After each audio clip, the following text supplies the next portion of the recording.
pitch dark. I can't locate my flashlight. This is a real problem. This is actually probably the worst problem that's ever happened. We're tied down again. Fucking BNSF, man. Fucking BNSF has tied the damn train down before we get to the place for however the fuck long. There is a serious rainstorm. I'm soaking through. Everything's getting drenched. I'm gonna have to go up and sit in the engines. There's no choice here. It's just not survivable. So I don't know how I'm gonna get my gear out. I'm in my bag. Everything's soaked. Look at this. It's like a wind with a sleet coming down. I hate this. I don't like to feature this in the episodes, but I have no option. I gotta get in the engine, or I'm gonna die. I don't know if I'm gonna die. That might be a little dramatic, but I'm not gonna do well. Back there, the stuff's blowing in that car.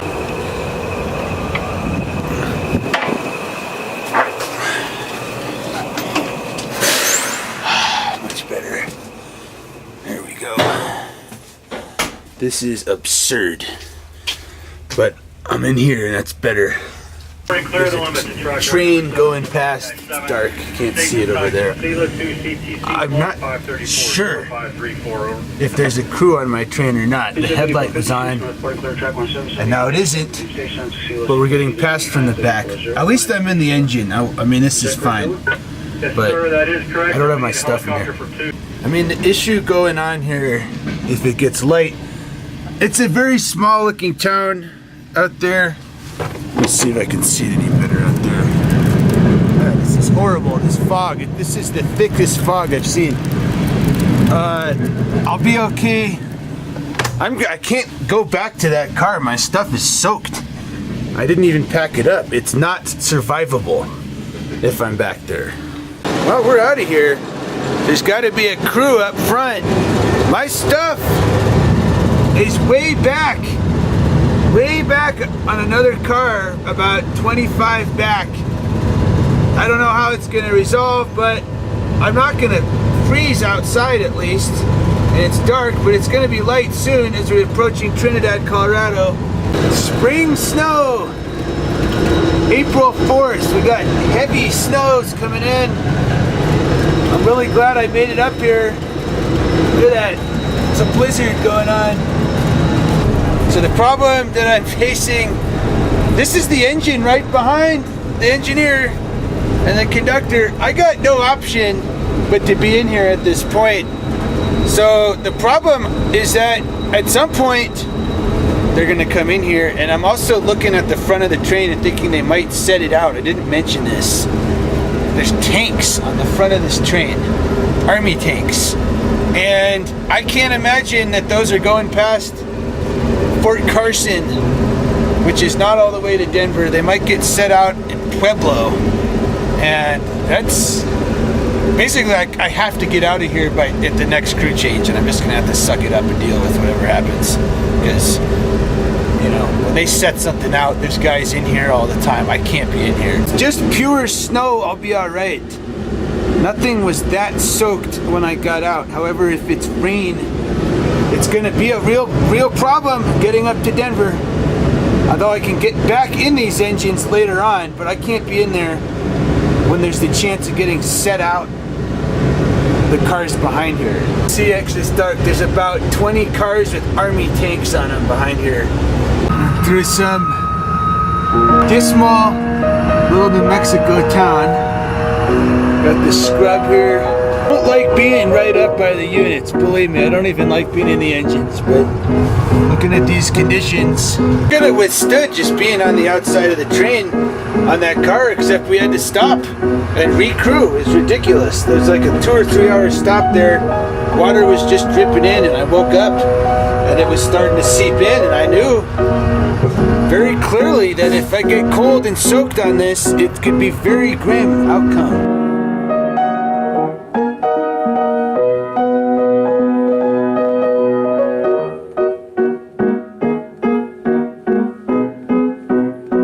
Closer to Trinidad, Colorado, where the next crew change is going to be. I don't know if I haven't decided. I mean, I could, run back to my car. It's not terribly far back, or I could hide for the new crew to get on here. I mean, this is, look at this. And look what I'm wearing. I got shorts on. I've got clothes back there. I don't know what's dry. It popped up out of nowhere, this storm, and more importantly, the train stopped for about 4 hours. So we've got a minor situation. The crew just came in. This is what happens when you're up here. I never advise being up here unless you have to. It was a survival level situation. So I have to get off. They're gonna drop me off here at this crossing. My stuff is back a ways is the problem here. And I need to get that stuff off, or possibly get on the train, just get on that car. I'd rather just get back on my car. If I can do that, I'm gonna try. Nobody's in trouble unless they're, you know, not being honest. But I gotta get my stuff, and obviously they don't want me to get back on the train. That was made very clear. Worst case scenario, if I can't get it, I could catch up with this train somehow. The train's going to Denver. I don't think the car, I'd have to go find it. I think it's possible they may be calling the cops. I just heard the dispatcher call the train. The train did not respond, as in there's something going on that I'm not hearing, and that's not good. 7 miles from Trinidad. This is not a good situation at all, because ordinarily I could say, oh, I was freezing and it won't work with BNSF. I'm in their system a lot of times already. So the second this slows down, I'm gonna bail and run. I'm gonna record my car number of my stuff, try to figure out a way I can figure out where the car is going, and I gotta be off this train as soon as I can. Well, here we are back there. Everything's here. Oh, ran up last night to see if anyone was on there, and then the thing started going. I got an engine. I didn't expect this. So, whatever, I can survive to Denver. It's only 200 miles, guaranteed. I got an extra blanket. I'm gonna put on some pants. This is the most dramatic change in weather I've ever experienced on one of these trips. I don't know if I just misread. I thought Amarillo said 70 for today. Well, it's sure the F ain't 70 up here. It's chilly. The bag is kind of wet. Unbelievable. I mean, unbelievable. This is the coldest day since leaving Montana in February. I'll make it. I'm not gonna die. But other than that, it's not gonna be very fun. You know, this deep grainer, which is generally a great ride because you're totally out of sight and out of the wind. Look at this. And the moisture, it's got this bar and it's just dripping over everything. And thank goodness I've got a tarp. Totally crazy. Look at that. Well, this is a good example of you just can never be positive what is gonna happen on this. I mean, this is colder and worse weather than anything on this entire trip that began February 15th out of Montana. Look at this snow. Did you remember yesterday? How the F would you expect this to happen? Now I got a tarp, you know, I got clothes. I'm gonna survive. But I mean, I would have had to carry a parka the whole effing time to be prepared, and this would have been the first day I would have needed it on the entire trip. 200 miles to Denver. We're finally pulling out of this god-awful spot in Trinidad. 6 hours at least, just hunkered in here. It's not terribly cold.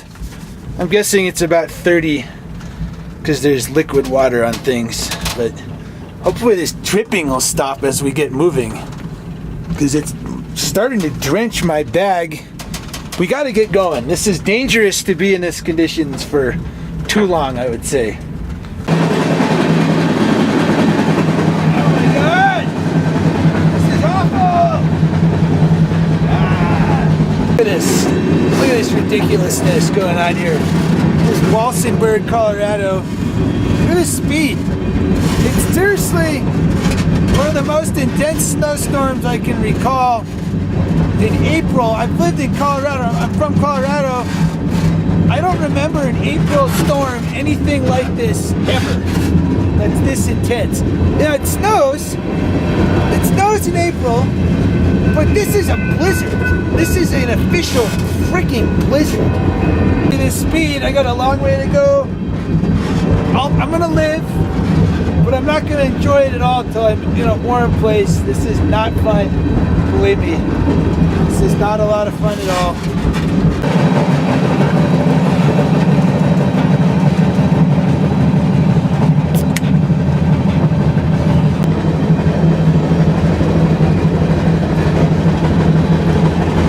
Well, this is possibly the most extreme conditions I've put myself in. This is, it's not approaching life-threatening, but I mean, look, we got slush. The main issue going on is that it's like, if I wish it was either colder or warmer by 10 degrees, because you got drippage, and then you have snow. It's all combining. I'm not dry. I've got no way to get dry here. Everything's soaked out here. Now, again, the abort the mission thing would be, I could go get in the engines, even if they see me. You live, you know. That's not going on here. The thing is, it's not cold. It's definitely not below freezing out here. But this is it. I've never seen. This is absurd. What has happened? 24 hours ago, it was 75 degrees. I was in Amarillo in shorts and a t-shirt. And look at this.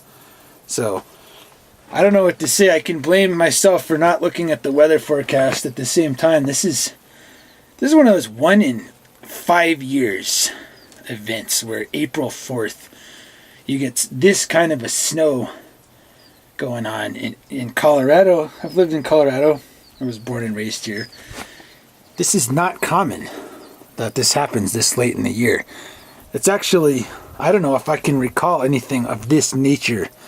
Please, please, please come out. Sun appears to be cooperating here. This was really looking grim. I'm telling you, this could have been 2 items that I have that I don't always have. I got this styrofoam.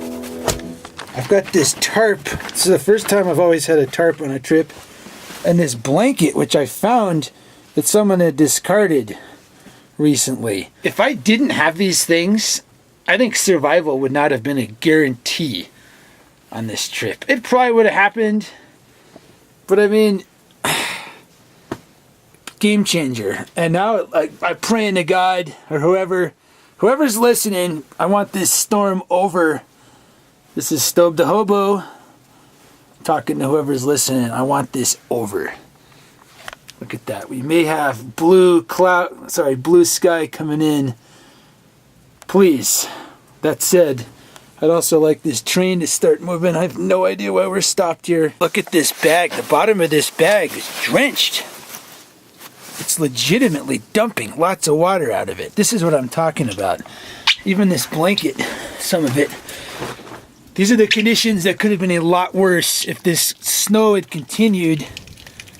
And I gotta get this dried out while I got the chance. You ever just wonder why the F you're out here doing this, freezing your ass off like this, when you could be in a warm house or any other place? I sure do. Look at this. Come on, sun. No, no, no.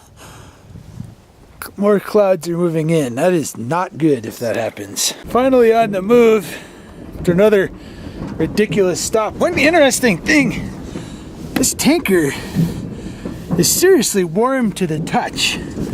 Look there, we don't have a hazmat placard, so I don't know what's in it. And it's actually not loaded if you look at the springs.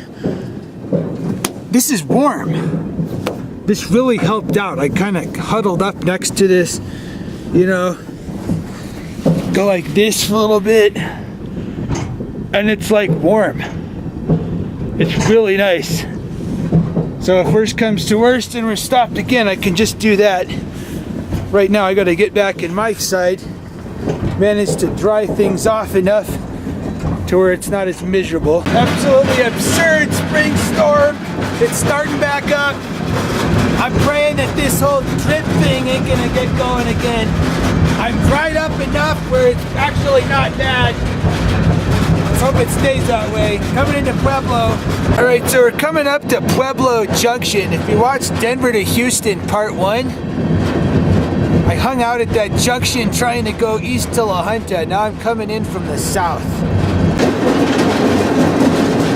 The Pueblo Junction, that's the split to La Junta right there. So if we were gonna just go to Denver, we would have gone up there, but we're going into the Pueblo yard. That's not good. Not a good sign at all. I know, going into the Pueblo yard, it's starting to get darker, it's raining again. I don't know. I mean, this may be the end of the trip right here. I'm not gonna try to catch another train out of here. Oh, for the love of God. Got heavy rains coming in. There's where I was sitting in that couch. The Denver to Houston episode. Now I'm coming in. We got heavy rains. Capitulation time is just about here. Some kind of train museum right here. I could just get off and be done. I'm gonna give this a little bit of time. I think if I'm here at dark, I can't do it. I'm gonna get out and figure something else out. We're deep in the yard, so God, I do not no idea what the hell's going on now. I'm gonna try to stay upbeat. I think I've reached an important point where I'm just not riding FNBS anymore, at least on these clunker lines. Train is apparently still gonna go north, but they just tied it down right over that hill here in Pueblo. It's gonna go at some point, whatever. It's not worth the time, you know? I waited around for, it'll be 2 days again, Amarillo to Denver. If you count the time waited, it's not worth it anymore. I think it's, I need to grow up and out of this nonsense. I think the train is cool. It's not worth the time though if it's gonna be like this. And I think I'm kind of happy to come to this decision right now. It's just not worth it. If I have to take 2 days to get north, I've done it. Not gonna do it anymore. I'm not doing any more of this super slow nonsense. It's not worth my time. And I'm gonna be positive. I'm gonna find some food and hang out for a bit. Try not to get too grim because the train is gonna leave. My stuff is on the train. They just tied it down. So I'd say that's a safe 2 hours. And if not, well, I'll be effed even more, but I'm kind of just at that point of extreme exasperation where I gotta just get off and unwind. So here's Pueblo. Freaking blizzard today, April 4th. Darkest hours of the night. I hate to have to get in the front again. It's the only option. Everything's soaked again. Well, I went to get food. The rain and the snow continued. As soon as this train inches forward, I'm gonna get in the third engine. Like I said, I advise against doing this unless there's a necessity, but it's freezing. I am cold as F. My clothes are wet. And I gotta get home. There's no other choice. I'm gonna get in. I'm gonna have to stay alert as well. I don't wanna get found in here. It's 10 p.m. right now. I'm gonna have to stay up. Out. Here we go. They've got full blast heat on here. I'm gonna monitor this seat so I can see if they come back. I can get in the bathroom and they won't even know I'm in here if they come back. Adios, Pueblo. Can't say I enjoyed being here very much. Ever. Anytime I've been here. Out. I reiterate, I don't advise riding back here. Except when it's cold and you got no other choice. There's a good chance of being caught in here. I'm trying to stay awake. However, I don't know if I definitely can. There was no other way to get home. And honestly, some people do. You don't have to be on trains, Jim. You don't have to be doing that. I'd be glad to take a bus that doesn't cost $50, you know? Put together a bus, $20 bus. They've got it on the East Coast. It's called Megabus. There's nothing like that in Colorado. So, again, this is not recommended, but I have no option. Well, I'm giving up here. The train is stopped in Monument, Colorado. It's super cold. The train's been here about 8 hours. I'm at the end with BNSF Railway. I'm just done with it. It doesn't matter what I do, how I do it. I get put on these things, and it's too much. It's super cold. Close enough to the interstate, I'm gonna go hitchhike. It's unbelievable to me why nothing ever runs when I get on BNSF. So, whatever. I got a decent distance. Stuck out here. It's just too cold. Look at this. It's frosty. See my breath? I can't just sit here. I don't even know if there's a crew on. So anyways, Stobe to Hobo, concluding this episode. We've learned a lot on this trip, I'd have to say, for sure.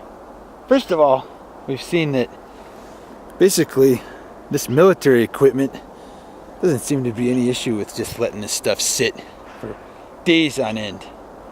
The silly tanks on this train. They've been here. I've been on this train on and off for almost 36 hours.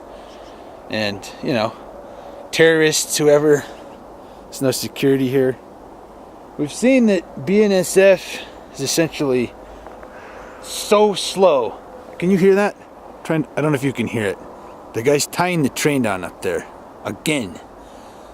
This is the slowest railroad that exists in the United States. And I'd have to say to riders, you know, the cops, like serial murderers that are out here, I'm telling you, none of this stuff is a deterrent to me to riding the train as much as this experience has been on here. Nothing has come close. I'm not touching FNBS again. I'm not touching it, you know? I just can't do it, man. I don't have the time for this shit. And so again, 8 hours here. And now he's tying it down because the crew doesn't have enough time. Again. Thank God I'm close enough to call for a ride.